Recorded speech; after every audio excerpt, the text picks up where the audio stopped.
No dia do casamento, a amiga e madrinha interrompeu os votos para anunciar que estava grávida do noivo.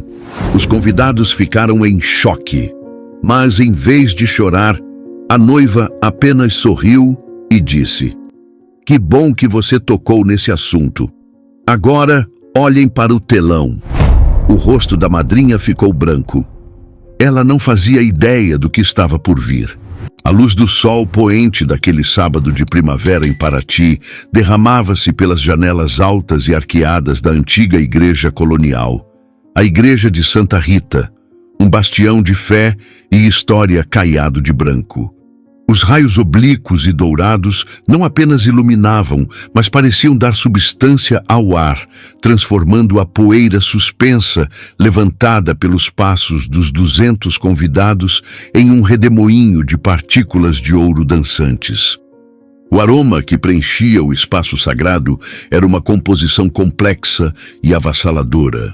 A doçura quase narcótica do jasmim e dos lírios brancos, que desciam em cascatas opulentas pelo altar de madeira escura e se espalhavam em arranjos generosos ao longo do corredor, misturava-se ao cheiro resinoso e antigo da cera de vela queimada e à fragrância de séculos de história impregnada na madeira e na pedra.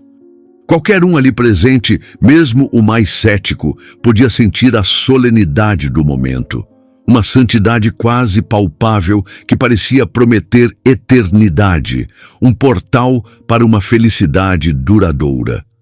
Cada detalhe daquela cena havia sido meticulosamente planejado por Sofia ao longo de um ano de dedicação quase obsessiva. Não era apenas um casamento. Era a obra-prima de seus sonhos, a materialização de um amor que ela acreditava ser tão sólido e belo quanto a própria igreja.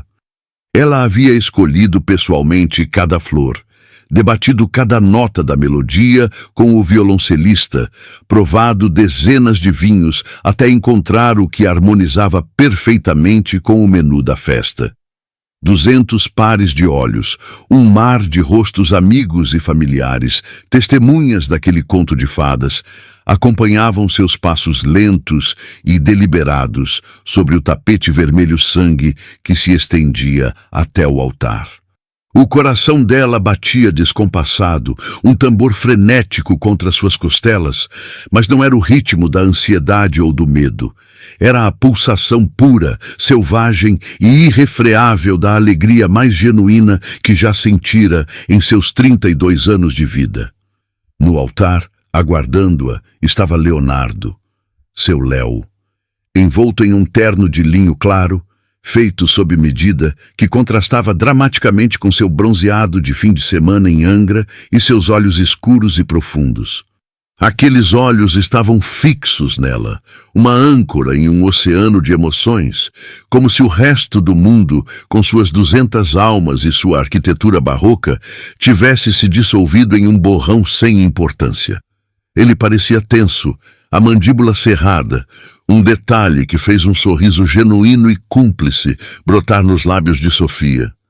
Mesmo depois de 5 anos de um relacionamento intenso, de incontáveis manhãs compartilhadas e segredos sussurrados na madrugada, ela ainda era capaz de desestabilizá-lo, de tirar seu fôlego com um simples olhar. Para ela, aquele nervosismo era a prova final de seu amor, a vulnerabilidade de um homem forte rendido à mulher de sua vida.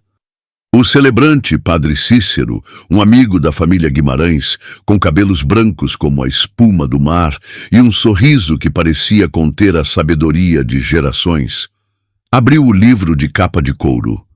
As páginas amareladas, gastas pelo uso e pelo tempo, continham as palavras que selariam o futuro de Sofia.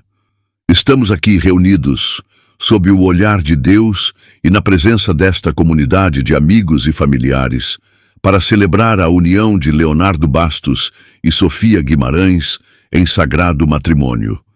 A voz do padre era calma e ressonante, preenchendo o silêncio que se instalara. Sofia apertou as mãos de Léo, sentindo a umidade nervosa em suas palmas, um calor que ela interpretou como a materialização do amor ansioso dele, a eletricidade do momento. Você, Leonardo, aceita Sofia como sua legítima esposa? Para amá-la e respeitá-la na alegria e na tristeza, na saúde e na doença, na riqueza e na pobreza, prometendo ser-lhe fiel por todos os dias de sua vida, até que a morte o separe. A voz dele, normalmente tão firme e imponente nas reuniões da construtora, onde comandava projetos e equipes com uma autoridade inquestionável, tremeu um pouco ao proferir o aceito. O som, quase um sussurro, vibrou no peito de Sofia como a mais doce das melodias, uma confissão de sua entrega total. O celebrante então se virou para ela, o sorriso ainda mais caloroso, os olhos brilhando com a benevolência de quem abençoa uma união que parecia predestinada. E você, Sofia, aceita Leonardo como seu legítimo esposo para amá-lo e respeitá-lo. Esperem. A palavra cortou o silêncio reverente como uma lâmina de gelo. Não foi um grito, mas um sussurro firme, carregado de uma intenção fria e deliberada que fez cada pessoa na igreja se virar em uníssono, como um campo de girassóis, seguindo um sol sombrio e inesperado. O som coletivo de espanto foi como o quebrar de uma onda suave na praia, um prelúdio para a tempestade que se formava no altar. De pé, ao lado dos outros padrinhos, estava Clara, a madrinha de honra de Sofia. A mulher que ela conhecia desde os tempos de colégio, a guardiã de seus segredos mais íntimos, medos mais profundos e sonhos mais audaciosos. A irmã que ela escolhera. Clara usava o vestido verde-oliva de seda que haviam escolhido juntas em uma tarde ensolarada e cheia de risadas na rua Oscar Freire, em São Paulo. Mas seu rosto, normalmente vibrante e sorridente, estava contorcido por uma expressão sombria, uma máscara de determinação e justiça própria que Sofia jamais vira antes. Eu não posso permitir que isso continue, declarou Clara, sua voz ecoando pela acústica perfeita da igreja, cada sílaba um martelo contra o vitral da felicidade de Sofia. Sofia, você precisa saber da verdade. O pai de Sofia, Estevão, um homem corpulento e de coração mole, cujo maior orgulho era a felicidade da filha, fez menção de se levantar da primeira fileira, o instinto protetor gritando mais alto que o decoro. Seus punhos se fecharam, o rosto tornando-se uma nuvem de tempestade. Mas sua esposa, Laura, uma mulher de uma força silenciosa e elegante, o segurou pelo braço, os nós dos dedos brancos de tensão. Espere, Estevão. Deixe-a, ela sussurrou, os olhos fixos na filha, uma confiança inabalável em sua força. Os cochichos começaram, um zumbido baixo e venenoso que crescia a cada segundo, espalhando-se pelos bancos como uma praga, os convidados se inclinando uns para os outros, os celulares começando a emergir discretamente dos bolsos e bolsas. Clara, o que você está fazendo? Sofia conseguiu dizer, a voz surpreendentemente calma, uma ilha de serenidade em um oceano de caos iminente. Era a voz que ela usava no hospital para acalmar uma criança assustada antes de um procedimento doloroso. Por dentro, seu coração, que antes batia com alegria, agora galopava em puro pânico, uma debandada de cavalos selvagens em seu peito. Clara ergueu o queixo, desafiadora, assumindo o papel de mártir, de heroína relutante de uma tragédia. Eu estou grávida, Sofia, e o pai é o Léo. O choque transformou os murmúrios em exclamações audíveis. Alguém na fileira de trás deixou escapar um "Meu Deus do céu" alto o suficiente para que todos ouvissem. O violoncelo emudeceu abruptamente. A nota suspensa no ar como uma pergunta sem resposta, o arco do músico paralisado sobre as cordas. Leonardo ficou pálido como o papel do missal, uma palidez mortal que se espalhou por seu rosto bronzeado, drenando toda a cor e vida. Clara, não... Ele começou, a voz um fio, um apelo patético, não para proteger Sofia, mas para se proteger da exposição. Não o quê? Ela retrucou, dando um passo à frente, saindo da linha dos padrinhos e se posicionando entre o casal e o padre, a voz ganhando força, tornando-se mais cruel a cada palavra. Não contar para ela como você tem ido ao meu apartamento há meses, dizendo que precisava desabafar sobre a pressão do casamento? Não contar como você dizia que estava repensando tudo, que se sentia sufocado pela perfeição dela? Não contar como sussurrava que me amava enquanto... Já chega! O grito veio do irmão mais velho de Sofia, Mateus, que se levantou de um salto, o rosto uma máscara de fúria protetora. Ele era um homem calmo por natureza, mas a visão da dor iminente no rosto da irmã o transformou. Sua irmã mais nova, Júlia, o agarrou pelo terno antes que ele pudesse avançar em direção ao altar e cometer uma loucura. Clara ignorou a interrupção. O caos a alimentava. Ela lançou a Sofia um sorriso de escárnio, um brilho de triunfo doentio em seus olhos. Encare a realidade, Sofia. Você é o prêmio de consolação, a escolha segura. Ele ficou com você porque eu não quis um compromisso sério. Mas agora que vamos ter um filho... Ela pousou a mão sobre o ventre ainda plano, em um gesto teatral de maternidade sagrada. Um ato para a plateia. Bem, as prioridades mudam. A igreja mergulhou em um silêncio mortal, quebrado apenas pelo som das contas do terço da avó de Sofia, Dona Inês, batendo umas nas outras enquanto ela rezava apressadamente, os lábios se movendo em uma prece silenciosa, buscando uma intervenção divina que não viria. Sofia olhou para Leonardo. Gotas de suor brotavam em sua testa, escorrendo por suas têmporas. Sua boca se abria e fechava como a de um peixe fora d'água, buscando um ar que parecia ter sido roubado de seus pulmões, buscando palavras que não existiam. Ele não conseguia sequer encará-la. Seus olhos fixos no chão de mármore, como se ali estivesse a resposta para sua própria covardia, para o abismo que se abria a seus pés. E foi nesse momento, ao testemunhar a totalidade de sua fraqueza, a patética desintegração do homem que ela amava, que ela sorriu. Não era um sorriso feliz. Era o sorriso de uma onça pintada que observa a presa cair na armadilha que ela mesma preparou. Um sorriso frio, calculado e terrivelmente belo. "Ah, Clara", disse ela, a voz clara e potente no silêncio absoluto, cada palavra um convite para o verdadeiro espetáculo. "Você realmente achou que seria tão simples?" O sorriso presunçoso de Clara vacilou, uma sombra de incerteza cruzando seu rosto pela primeira vez. Ela esperava lágrimas, gritos, um colapso. Não esperava aquela calma glacial. Sofia não pegou um celular.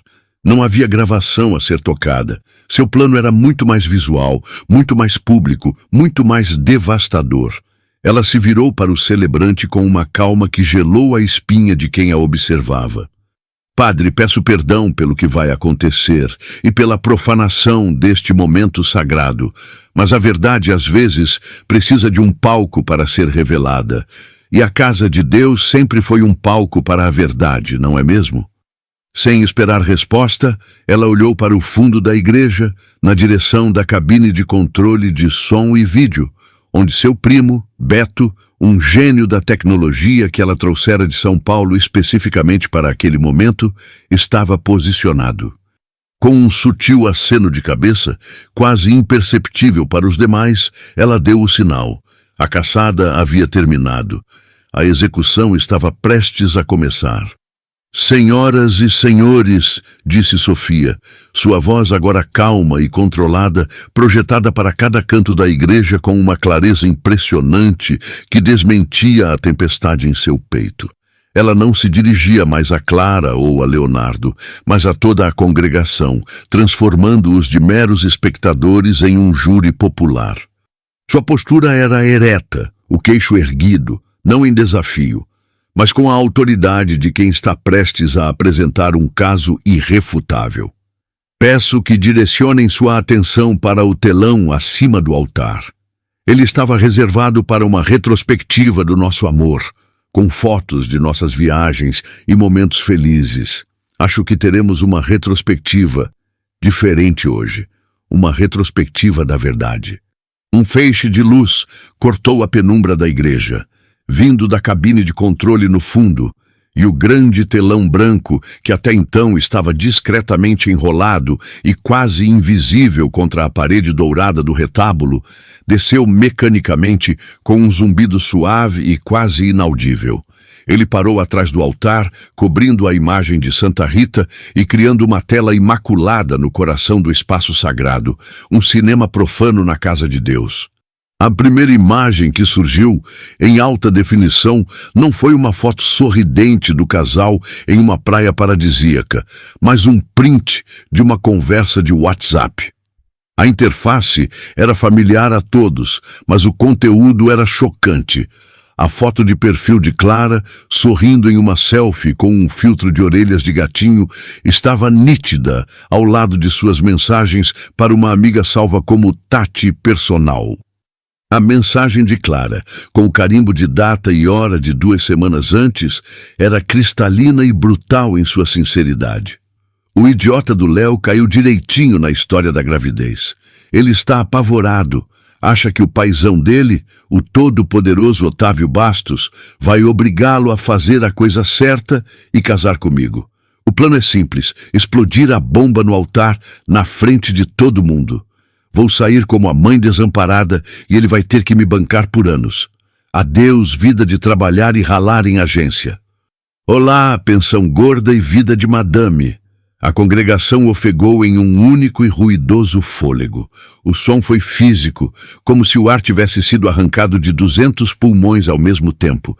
Foi um som de choque, de desaprovação e, para alguns, de um prazer mórbido e inconfessável. Leonardo olhou para o telão e depois para Clara, o rosto uma máscara de confusão e horror.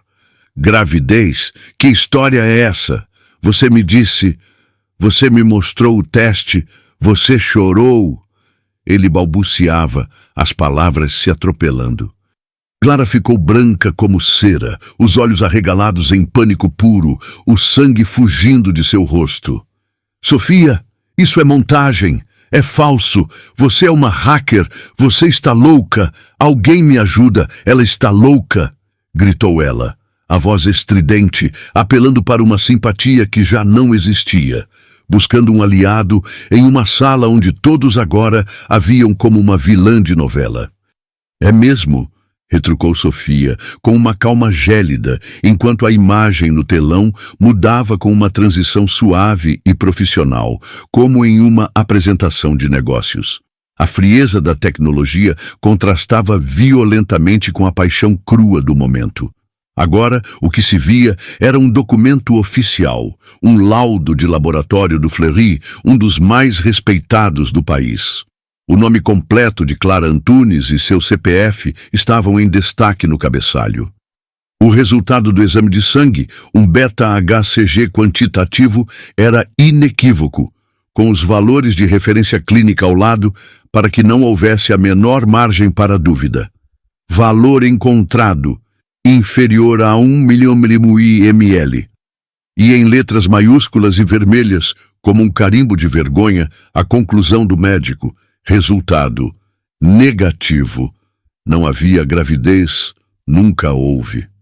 O teste de farmácia que ela havia mostrado a Leonardo, com suas 2 listras afirmativas, era falso, um de muitos que podiam ser comprados online. Uma mentira fabricada para enredá-lo em uma teia de culpa e responsabilidade. Você mentiu? A voz de Leonardo era um sussurro quebrado, cheio de uma dor patética e da humilhação avassaladora de ter sido tão facilmente enganado. Você inventou um filho? Ele olhou para ela, não com raiva, mas com a incredulidade de uma criança que descobre que a magia não existe, que seu herói é uma fraude. Mas a apresentação de Sofia estava longe de terminar. O espetáculo de horrores era meticuloso. Uma sinfonia de traição em vários atos, cada um mais devastador que o anterior. O telão, agora, exibia uma série de extratos bancários da conta conjunta do casal. A conta que eles haviam aberto com tanta alegria para depositar o dinheiro para o casamento e para a entrada de seu futuro apartamento. Setas vermelhas animadas, adicionadas por Beto, apontavam para cada transação suspeita. Eram dezenas delas. Transferências via Pix, totalizando mais de R$30 mil ao longo dos últimos 6 meses, saídos da conta que Sofia e Leonardo usavam para as despesas do casamento, diretamente para a conta pessoal de Clara. As descrições, que antes poderiam parecer inocentes, agora soavam como confissões: ajuda a aluguel, presente nível, apoio amiga, empréstimo saúde. Eram pequenas hemorragias financeiras que, somadas, representavam uma sangria no futuro que Sofia estava construindo com tanto esforço. A imagem mudou novamente, desta vez para um documento ainda mais grave, que levava à traição do campo pessoal para o criminal. Era a proposta de um empréstimo pessoal de R$50 mil que Leonardo tentara fazer na semana anterior, em nome de Sofia, usando os comprovantes de renda e os investimentos dela como garantia. A assinatura dela no contrato digital estava ali, projetada em tamanho gigante, e ao lado, para comparação, sua assinatura original, escaneada de seu passaporte. A falsificação era grosseira, quase infantil, um testemunho do desespero e da arrogância dele, a prova de que ele estava disposto a cometer um crime para sustentar a mentira de sua amante. Você não estava apenas me traindo, Léo, disse Sofia, a voz cortante como o vidro quebrado. Cada palavra um golpe preciso que o fazia recuar fisicamente. Você estava me roubando. Você estava usando o nosso futuro, o dinheiro que eu trabalhei duro para guardar, para financiar a vida de mentiras dela, tudo pelas minhas costas. Você achou que eu não ia perceber que eu era tão ingênua assim? O pai de Leonardo, Otávio Bastos, um empresário de renome cuja reputação era seu bem mais valioso, levantou-se da primeira fileira. Seu rosto, antes sereno e orgulhoso, estava vermelho de uma fúria contida e de uma vergonha avassaladora que parecia envelhecê-lo em segundos. Ele não olhava para o telão, mas para o filho, com um desprezo que era mais assustador do que qualquer grito. Leonardo, que pouca vergonha é essa? O que você fez com o nome da nossa família? Sua voz, acostumada a comandar salas de reunião, era um trovão baixo e ameaçador que prometia consequências terríveis. Mas a revelação final, o golpe de misericórdia que transformaria uma traição pessoal em um desastre corporativo, ainda estava por vir. A imagem no telão mudou mais uma vez, desta vez para uma troca de e-mails. Eram e-mails profissionais, com logos e assinaturas formais, trocados entre o endereço corporativo de Clara, na agência de publicidade, e um homem chamado Sérgio Tavares, o CEO da Tavares Engenharia, a principal e mais agressiva concorrente da construtora Bastos. Nos e-mails, Clara, de forma detalhada e assustadoramente técnica, passava informações confidenciais sobre os projetos que Leonardo liderava. Anexos em formato PDF e planilhas de Excel continham orçamentos internos, cronogramas de obras, estratégias de licitação para concorrências públicas e até análises de pontos fracos de propostas que ela obtinha dele em seus encontros íntimos. Ela o seduzia não apenas com o corpo, mas com um falso interesse profissional, fazendo perguntas inocentes para ajudá-lo a desabafar sobre o trabalho, enquanto anotava mentalmente cada detalhe. Em troca daquelas informações, que valiam milhões em contratos perdidos para a família Bastos, Sérgio Tavares prometia a ela um cargo de diretora de marketing na Tavares Engenharia, um salário de 6 dígitos e uma participação generosa nos lucros dos contratos que a empresa vencesse usando aquela espionagem. Era um plano audacioso, uma traição em múltiplos níveis, projetada para 200 convidados e, em breve, para o mundo. A traição não era apenas sobre sexo e dinheiro, era sobre poder, ambição e uma completa falta de escrúpulos. Meu Deus, murmurou Otávio Bastos, o pai de Leonardo, caindo de volta no banco de madeira maciça, como se suas pernas tivessem sido ceifadas por um golpe invisível. O som de seu corpo batendo na madeira ecoou na igreja subitamente silenciosa, um baque surdo que pareceu marcar o fim de uma era. Aquele homem, um titã no mundo da construção civil, uma figura quase lendária no Rio de Janeiro, conhecido por sua astúcia de negociador e seu pulso firme, parecia subitamente frágil, quebrado. A reputação de sua empresa, a construtora Bastos, um legado construído ao longo de 50 anos de trabalho duro, acordos selados com um aperto de mão e uma reputação de integridade, estava sendo publicamente manchada, não por um rival em uma disputa de mercado, mas por seu próprio filho, seu herdeiro, o depositário de suas esperanças e de seu império. A traição de Leonardo não era mais apenas uma indiscrição pessoal, um deslize moral a ser resolvido em particular. Era um ato de sabotagem, uma ferida mortal no coração dos negócios da família, uma vulnerabilidade exposta para todos os seus concorrentes e clientes verem. A vergonha em seu rosto era tão profunda, tão visceral, que era quase doloroso de se testemunhar. Era a dor de um pai que via não apenas a falha moral do filho, mas o reflexo de sua própria falha em criá-lo. Leonardo, por sua vez, olhou para o telão, para os e-mails que selavam seu destino de forma tão inequívoca, e a compreensão finalmente o atingiu como um trem desgovernado. A névoa de auto-engano em que ele vivia se dissipou em um instante, revelando a paisagem árida e desoladora da realidade. Ele não era o protagonista de uma história de amor proibido, o homem torturado e dividido entre duas mulheres que o amavam. Ele era a ferramenta.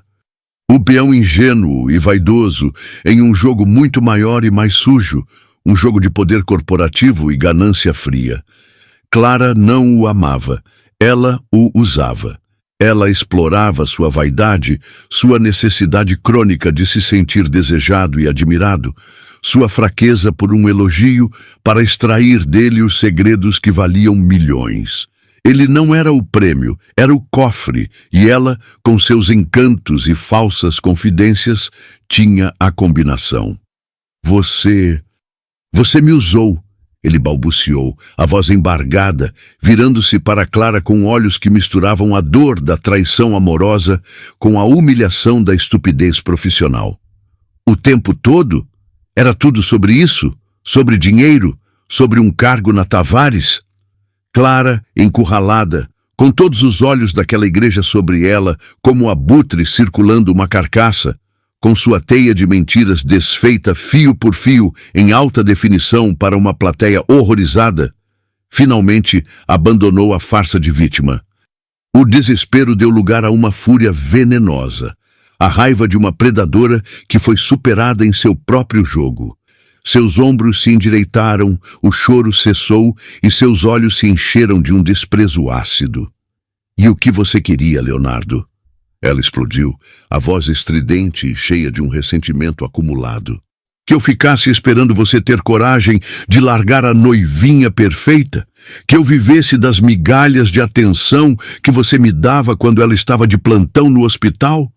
Eu cansei de ser a outra, a amante escondida que você usava para se sentir um rebelde. Eu merecia mais. Eu merecia o palco principal, a vida que ela ia ter. E você era fraco demais para me dar o que eu queria, então eu fui buscar por mim mesma. Eu usei as ferramentas que eu tinha. E você, meu caro, foi a melhor ferramenta de todas.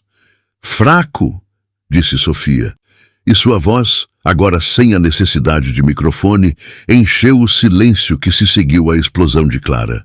Era uma voz calma, mas que carregava o peso de meses de dor, de noites insones, de planejamento meticuloso e de uma determinação de ferro. Ela deu um passo à frente, posicionando-se entre os dois, a noiva em seu vestido branco, tornando-se a juíza daquele tribunal improvisado. Não, Clara, ele não foi fraco. Fraqueza implica uma falta de poder. Ele tinha todo o poder para ser honesto, o poder para terminar nosso noivado, para me olhar nos olhos e dizer a verdade, o poder para não roubar da nossa conta, para não falsificar minha assinatura. Ele não foi fraco. Ela se virou para Leonardo e o olhar que lhe deu não era de ódio, mas de uma decepção tão profunda que era quase piedosa. Você foi desleal, desonesto e cúmplice. Você escolheu o caminho mais fácil, o caminho da mentira, a cada passo. Ela então fixou seus olhos em Clara e o desprezo em seu olhar era uma arma afiada. E você não é uma vítima buscando o que merece. Você é uma criminosa. Você cometeu fraude, estelionato e espionagem industrial. Não há nobreza em seus atos, apenas ganância, inveja e uma total falta de caráter. Você não queria a vida dele, você queria destruir a minha. Com as verdades ditas e as máscaras caídas, Sofia se virou para a congregação, para os rostos chocados de amigos e familiares. Seu semblante suavizou, mas a força em sua postura era inabalável.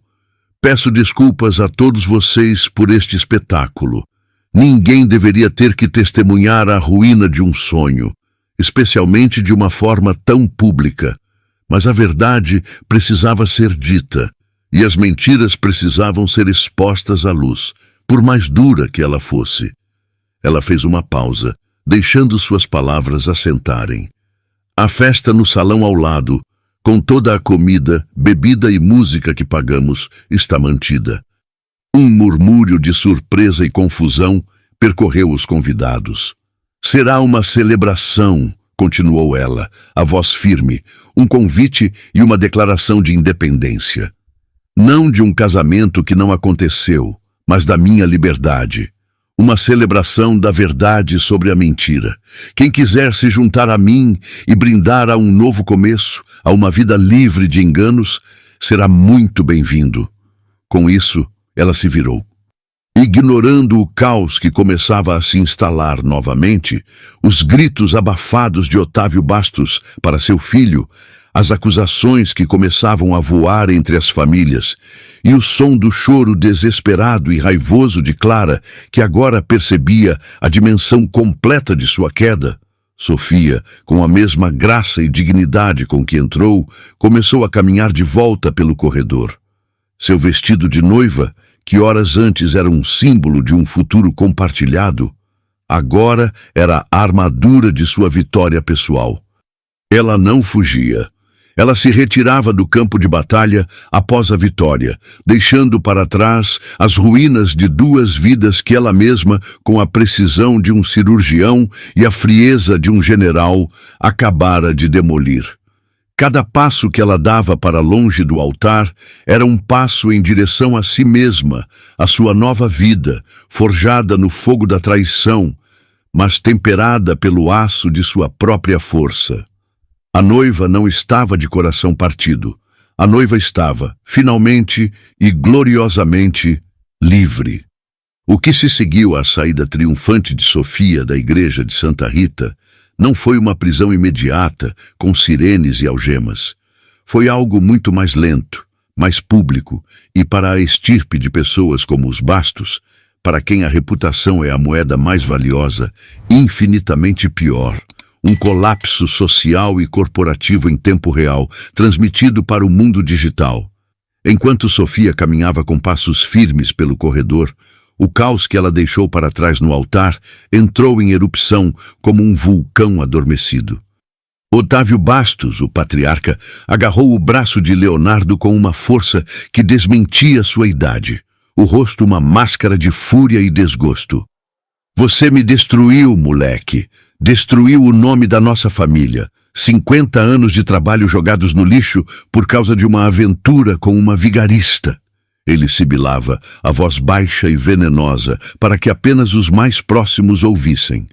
Mas a intensidade era tão grande que parecia queimar o ar. A mãe de Leonardo, Beatriz, uma socialite cuja vida era uma curadoria de aparências perfeitas, chorava silenciosamente, não pelo coração partido do filho, mas pela humilhação pública que teriam que enfrentar. Seus ombros tremiam sob o vestido de grife, enquanto ela via seu mundo de chás, beneficentes e colunas sociais desmoronar. Clara, por sua vez, estava de joelhos, não mais em um choro de arrependimento, mas em um acesso de raiva impotente, gritando acusações incoerentes contra Sofia, chamando-a de louca, de vingativa, de demônio. Ela armou tudo isso. Ela nunca me amou, sempre teve inveja de mim. Ela gritava para um público que já não lhe dava ouvidos. Ela havia se tornado invisível, um fantasma no epicentro do desastre que ela mesma criara, sua performance patética apenas acentuando a vitória esmagadora de Sofia. Enquanto isso, a notícia se espalhava como fogo em rastilho de pólvora. Os convidados, ainda em choque, mas com os reflexos da era digital afiados, pegaram seus celulares. Dezenas de vídeos do casamento revelação, gravados de múltiplos ângulos, começaram a inundar o YouTube, o Instagram e os grupos de WhatsApp. A história era simplesmente irresistível.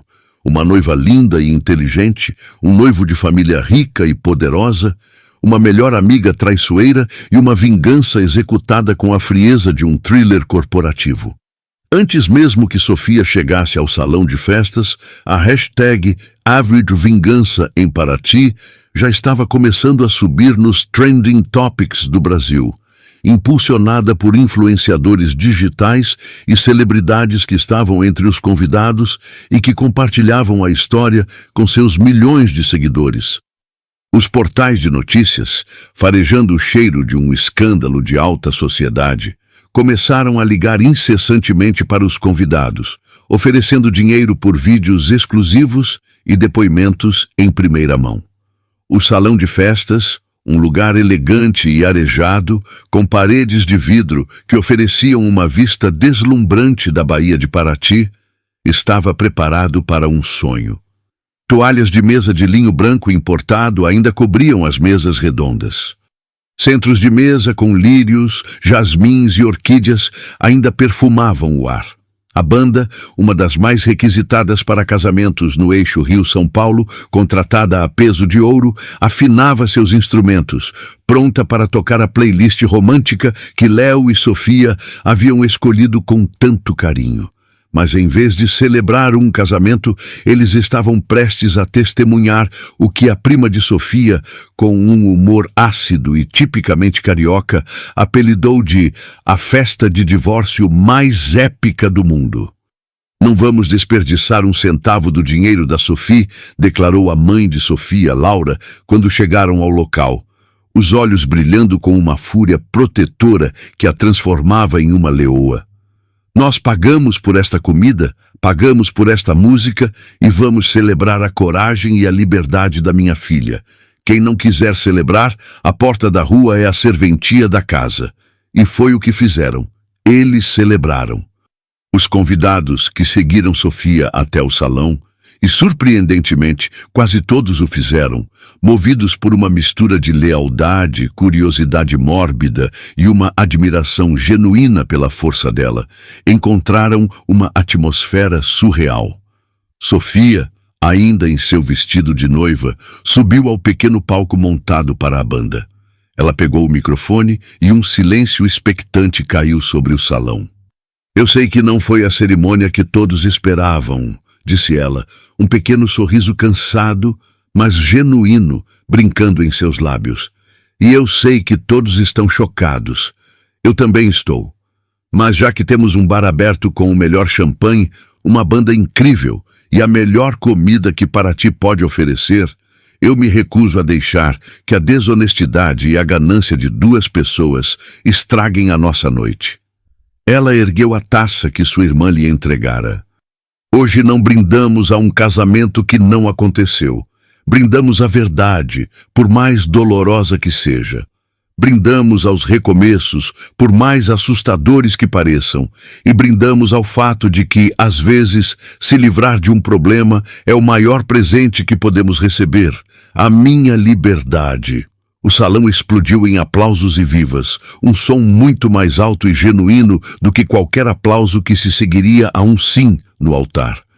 A banda, recebendo um sinal de Sofia, abandonou o repertório romântico de bossa nova e mergulhou em um set vibrante de samba, pop rock nacional e clássicos dançantes dos anos 80. A pista de dança, que deveria ser inaugurada com uma valsa lenta e coreografada, foi invadida por tios, primos e amigos dançando com uma energia catártica, celebrando não a união de um casal, mas a libertação de uma mulher. Sofia trocou seus saltos Jimmy Choo por um par de havaianas brancas que sua irmã previdente havia trazido em sua bolsa. Ela dançou com seu pai, que a rodopiava com lágrimas de orgulho escorrendo pelo rosto. Dançou com seu irmão, Mateus, que a abraçava com força a cada pausa da música, como se para protegê-la retroativamente. Dançou com suas amigas, que formaram um círculo protetor e alegre ao seu redor, uma tribo de mulheres celebrando a força de uma delas. Ela estava sentada em uma mesa, rindo de uma piada que sua avó contou sobre homens sem vergonha, quando seu celular, que estava quieto até então, começou a vibrar incessantemente sobre a mesa. Eram notificações de portais de notícias como G1 e UOL, links para vídeos no YouTube com centenas de milhares de visualizações e uma enxurrada de mensagens de amigos distantes e até de desconhecidos que de alguma forma conseguiram seu número. A história havia se tornado viral, um fenômeno nacional. Mas em meio ao turbilhão digital, uma ligação se destacou. Era de um número desconhecido, mas com o DDD do Rio de Janeiro. Hesitante, ela se afastou da música alta e atendeu. Alô? Sofia Guimarães? Disse uma voz masculina, séria e profissional. O som de um escritório caro ao fundo. Meu nome é Marcelo Tavares, sou do departamento jurídico da Tavares Engenharia. Imagino que a senhora saiba do que se trata. Sofia gelou por um instante. A realidade de seus atos, as consequências que iam além de sua dor pessoal, a atingiram com força. Sim, eu imagino. Vimos os vídeos que estão circulando, continuou o advogado sem rodeios. Gostaríamos de marcar uma reunião urgente com a senhora, assim que possível. Temos um interesse mútuo em garantir que a senhorita Antunes e o senhor Bastos respondam legalmente por seus atos. As provas que a senhora apresentou são extremamente valiosas para nós. Acreditamos que temos base para uma ação robusta por concorrência desleal e espionagem industrial. Sofia percebeu naquele momento que sua vingança pessoal havia se transformado em algo muito maior. Ela não tinha apenas exposto um caso de traição. Ela havia detonado uma bomba no mundo corporativo e os estilhaços estavam apenas começando a se espalhar. Ela era agora uma peça central em um jogo de xadrez que ela nem sabia que estava jogando. A conversa com o advogado da Tavares Engenharia foi um divisor de águas na noite de Sofia, um balde de água fria e sóbria em meio à celebração catártica. O brinde à liberdade, a dança com a família, a energia contagiante da festa, tudo isso, que parecia um ato de catarse puramente pessoal, um drama contido nos limites de sua vida, de repente ganhou uma nova dimensão, mais séria, mais perigosa e muito mais complexa. Ela se afastou do barulho da pista de dança, caminhando até a ampla varanda do salão, onde a brisa noturna do mar de Paraty, carregada do cheiro de sal e de mata atlântica, trazia um pouco de clareza para sua mente turbulenta.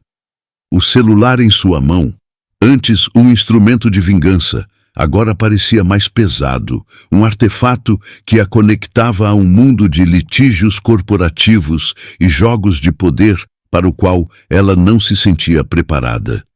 As provas que ela reunira nos últimos meses motivada pela dor lancinante da traição e por um desejo ardente de justiça, não eram mais apenas sobre seu coração partido ou sua conta bancária violada. Eram peças-chave em uma disputa multimilionária entre duas das maiores construtoras do país. Ela não era mais apenas a noiva vingativa que se tornou uma heroína viral. Era uma testemunha crucial, a detentora de informações que poderiam redefinir o equilíbrio de poder no setor. Enquanto ela observava as luzes dos barcos de pesca piscando na baía escura, um reflexo tremeluzente na água calma, sua irmã Júlia se aproximou, envolvendo seus ombros com um xale de cachemira que alguém havia deixado em uma cadeira. "Você está bem? Vi você no telefone, parecia sério, seu rosto mudou." Sofia respirou fundo, o ar fresco ajudando a ancorá-la no presente. Era o advogado da Tavares Engenharia, a concorrente dos Bastos. Os olhos de Júlia se arregalaram, a compreensão imediata das implicações. "Já? Meu Deus, Sophie, eles não perdem tempo. O que eles queriam?" "Eles querem se encontrar comigo o mais rápido possível, querem as provas, querem processar a Clara e, por tabela, o Léo e a empresa do pai dele." O advogado falou em interesse mútuo e ação robusta. "E o que você vai fazer?" perguntou Júlia, a voz um misto de admiração pela astúcia da irmã e uma preocupação genuína. "Eles podem te colocar no meio de uma guerra de tubarões, Sophie. A família Bastos é poderosa, mas a Tavares Engenharia joga ainda mais sujo. Isso pode ficar perigoso." "Eu sei", respondeu Sofia pensativa, o olhar perdido no horizonte escuro. "Mas essa guerra já começou no momento em que a Clara decidiu me usar como peão. Eu só acendi o pavio. A Clara e o Léo não me traíram apenas emocionalmente. Eles me usaram, me roubaram e me colocaram em risco legal sem que eu soubesse.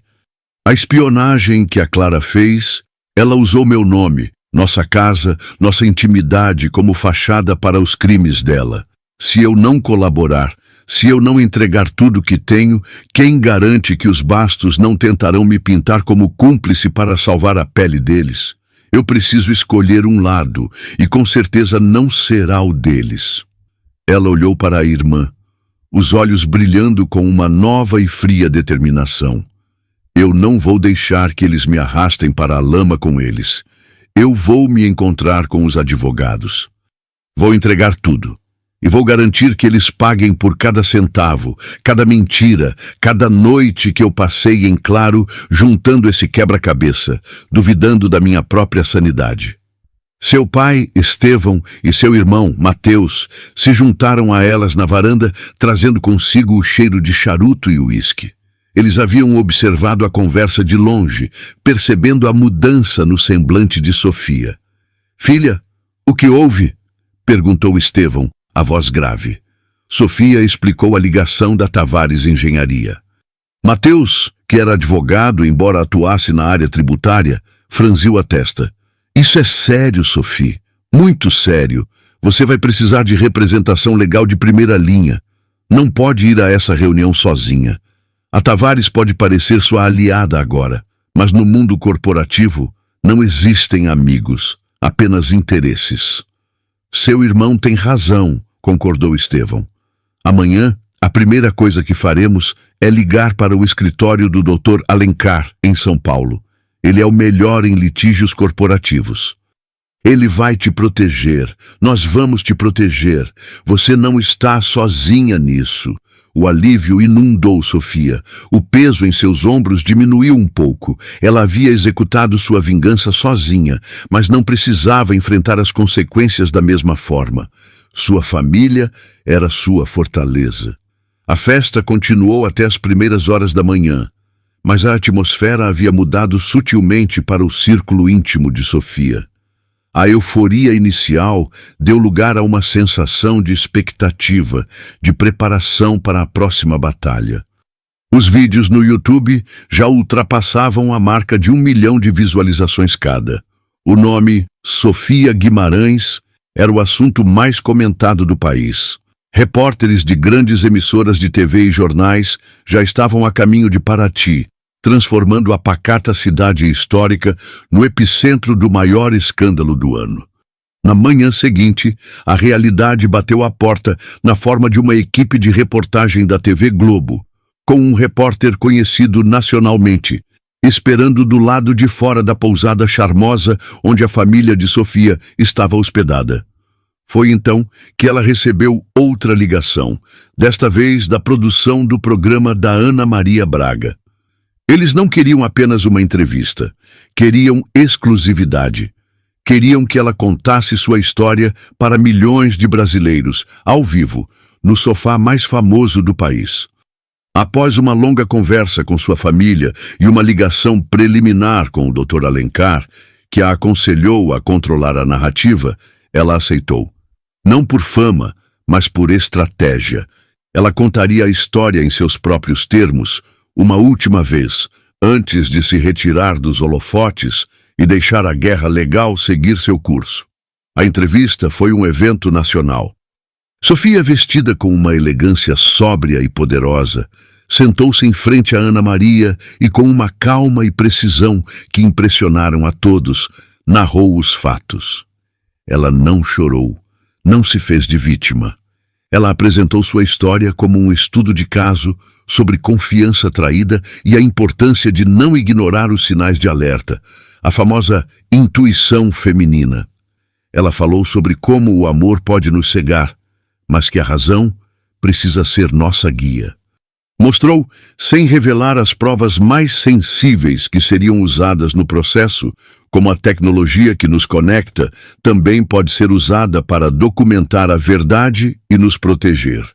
Ao final, quando Ana Maria perguntou o que ela diria para outras mulheres que pudessem estar passando por situações semelhantes, a resposta de Sofia foi o que a cimentou como um ícone. Eu diria, não tenham medo da verdade. Por mais dolorosa que ela seja, a verdade liberta. E nunca, jamais, subestimem sua própria força e inteligência. A dor da traição passa, mas a dignidade que você mantém ao se defender e lutar por si mesma é para sempre. As consequências para Leonardo e Clara foram rápidas e brutais, mas, como Sofia previra, não vieram na forma de uma sentença de prisão imediata. O processo judicial se arrastaria por anos, um lembrete constante de sua queda. A verdadeira punição foi o exílio social e profissional. A construtora Bastos, em uma jogada de sobrevivência corporativa, emitiu uma nota pública repudiando veementemente as ações de Leonardo, anunciando sua demissão sumária e a abertura de um processo interno e externo contra ele por perdas e danos. E contra Clara por espionagem. Otávio Bastos, para salvar a empresa que era sua vida, sacrificou o filho no altar da opinião pública e do mercado. Leonardo foi deserdado, seus cartões de crédito cancelados, seu acesso aos bens da família cortado. De um dia para o outro, ele passou de herdeiro de um império a um pária, com o nome manchado, sem amigos e sem perspectivas. Clara enfrentou um destino ainda pior. Processada pela Tavares Engenharia, que a usou e a descartou como um peão sacrificial para mostrar boa-fé ao mercado, pela família Bastos e por Sofia, ela se viu afogada em dívidas legais que jamais conseguiria pagar. A agência de publicidade onde trabalhava a demitiu por justa causa, citando o dano irreparável à imagem da empresa. Nenhum outro empregador a queria. Seus amigos da alta sociedade desapareceram, pararam de atender suas ligações. Ela, que sonhava com uma vida de luxo bancada pelos outros, acabou tendo que vender o próprio apartamento para pagar a primeira parte dos honorários dos advogados. Sua queda tão espetacular e pública quanto a ambição que a motivou. A justiça para eles não foi a perda da liberdade física, mas a perda de tudo aquilo que eles mais valorizavam: status, dinheiro, poder e reputação. Meses se passaram, transformando-se em um ano, depois 2. A poeira do escândalo que abalou o mundo corporativo e social do Rio de Janeiro começou a baixar como a cinza de um vulcão após uma erupção violenta. A história de Sofia Guimarães, no entanto, não desapareceu. Ela permaneceu no imaginário popular, uma espécie de lenda moderna sobre justiça e empoderamento, contada e recontada em mesas de bar, salões de beleza e fóruns online. Tornou-se um verbete urbano para dar a volta por cima. Sofia, fiel à sua palavra e à sua nova essência, retirou-se completamente da vida pública após sua entrevista marcante. Ela recusou ofertas poupudas para livros de autoajuda, roteiros de filmes e séries documentais, compreendendo com uma sabedoria recém-adquirida que a sua paz e seu anonimato valiam mais do que qualquer cheque ou reconhecimento. O processo judicial contra Clara e Leonardo seguiu seu curso lento e tortuoso pelos corredores da justiça brasileira, mas, para Sofia, a batalha principal já havia sido vencida no dia em que ela escolheu a si mesma no altar daquela igreja em Paraty. Ela deixou o desenrolar jurídico nas mãos de sua formidável equipe de advogados, liderada pelo Dr. Alencar, sabendo que as provas que havia coletado eram irrefutáveis e que a justiça, embora tardia, seguiria seu curso. Ela não precisava mais acompanhar cada passo. Sua vingança já estava completa.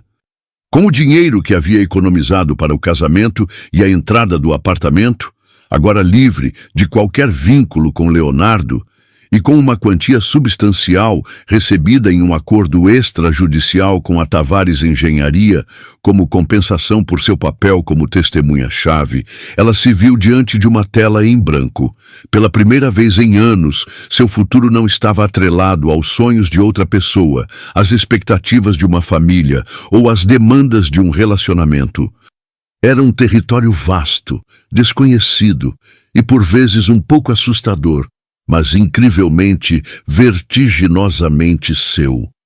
A primeira decisão foi se afastar de tudo que a lembrava de sua vida antiga. Ela vendeu sua parte no apartamento que dividira com Léo, cortando o último laço físico com aquele passado. Fez as malas não com a pressa de quem foge, mas com a deliberação de quem parte em uma peregrinação.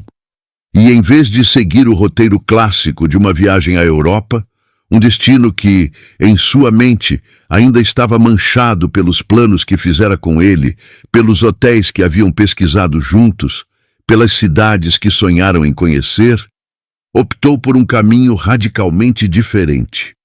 Seu espírito não pedia o conforto do velho mundo, mas o desafio, a estranheza e a introspecção do Oriente.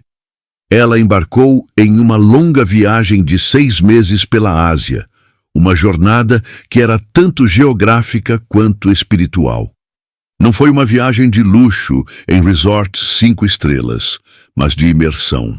Ela percorreu as ruas movimentadas e caóticas de Bangkok, na Tailândia, aprendendo a cozinhar a culinária local em uma pequena escola familiar e passando 10 dias em um retiro de meditação silenciosa com monges em Chiang Mai, onde aprendeu a aquietar a mente e a conviver com seus próprios pensamentos.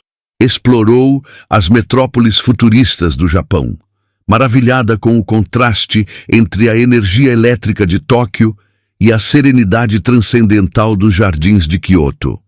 Foi lá que aprendeu sobre a filosofia do wabi-sabi, a beleza da imperfeição, e do gaman, a arte de suportar o aparentemente insuportável com paciência e dignidade. Viajou pela China, caminhando por trechos da Grande Muralha e se perdendo na vastidão de paisagens que pareciam saídas de pinturas antigas, sentindo-se pequena e, ao mesmo tempo, conectada a algo muito maior e mais antigo que sua própria dor. Foi uma jornada para fora, mas principalmente para dentro. Cada novo carimbo em seu passaporte era uma marca de sua crescente independência, resiliência e autoconhecimento. Foi em um beco tranquilo em Kyoto, durante uma chuva fina que lavava as ruas de pedra e fazia o ar cheirar a terra molhada, que ela o encontrou. Um gatinho de rua, magro e assustado, com uma pelagem manchada de branco e cinza e uma característica notável que o tornava um pária entre os outros gatos. Um olho era de um azul profundo como o oceano ao anoitecer, e o outro de um verde vibrante como uma folha de bambu na primavera. Ele era um sobrevivente, um ser imperfeito e único. Sofia passou dias ganhando sua confiança, sentando-se à distância, deixando comida e falando com ele em um tom suave. Até que, em uma tarde, ele finalmente se aproximou e se esfregou em sua perna, um gesto de entrega e confiança. Ela o adotou. Passou por toda a burocracia complexa e cara para poder levá-lo para o Brasil e o batizou de Kintsugi.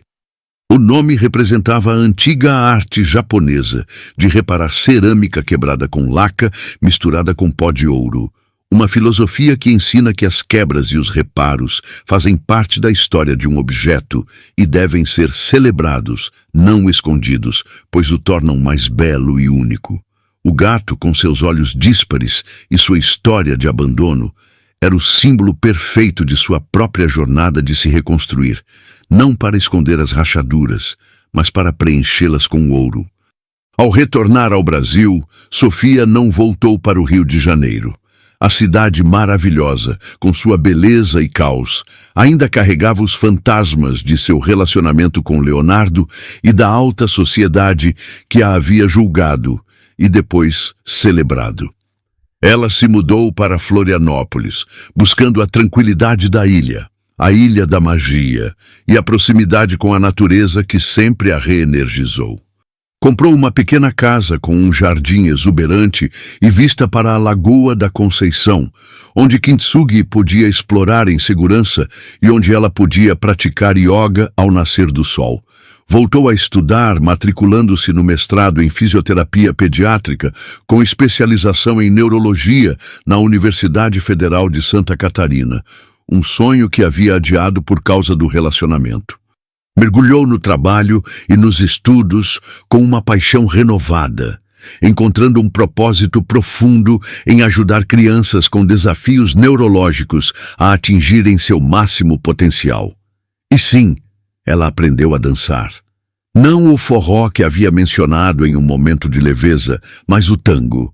Em um pequeno estúdio no centro da cidade, ela aprendeu a dança, que é uma conversa sem palavras. A dança, com sua mistura de paixão e controle, de improviso e técnica, de liderar e ser conduzida, de uma confiança cega no parceiro, parecia a metáfora perfeita para o tipo de relacionamento com os outros e principalmente consigo mesma que ela agora desejava construir.